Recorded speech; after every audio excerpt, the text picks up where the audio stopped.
या देवी सर्वभूतेषु मां ब्रह्मचारिणी रूपेण संस्थिता। नमस्तस्ये नमस्तस्ये नमस्तस्ये नमो नम। ब्रह्मचारिणी मां की नवरात्र पर्व के दूसरे दिन पूजा अर्चना की जाती है। ब्रह्म का अर्थ है तपस्या और चारिणी यानी आचरण करने वाली। इस प्रकार ब्रह्मचारिणी का अर्थ हुआ तप का आचरण करने वाली।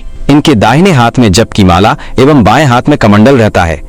मां दुर्गा जी का ये दूसरा स्वरूप भक्तों और सिद्धों को अनंत फल देने वाला है।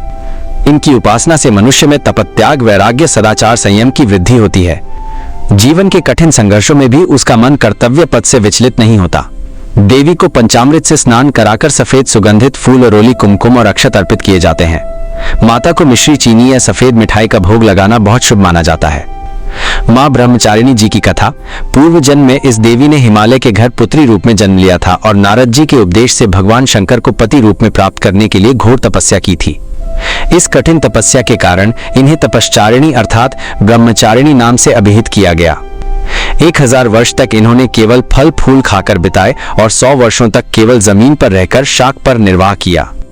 कुछ दिनों तक कठिन उपवास रखे और खुले आकाश के नीचे वर्षा और धूप के घोर कष्ट सहे। 3000 वर्षों तक टूटे हुए बिल्व पत्र खाए और भगवान शंकर की आराधना करती रहीं। इसके बाद तो उन्होंने सूखे बिल्व पत्र खाना भी छोड़ दिए। कई हजार वर्षों तक निर्जल और निराहार रहकर तपस्या करती रहीं।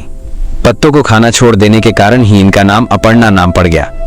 कठिन तपस्या के कारण देवी का शरीर एकदम क्षीण हो गया।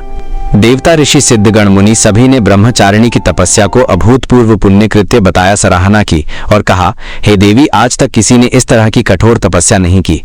ये तुम्ही से ही संभव थी। तुम्हारी मनोकामना परिपूर्ण होगी और भगवान चंद्रमौली शिवजी तुम्हें पति रूप में प्राप्त होंगे। अब तपस्या छोड़कर घर लौट जाओ। जल्द ही तुम्हारे पिता तुम्हें बुलाने आ रहे हैं। इस देवी की कथा का सार ये है कि जीवन के कठिन संघर्षों में भी मन विचलित नहीं होना चाहिए।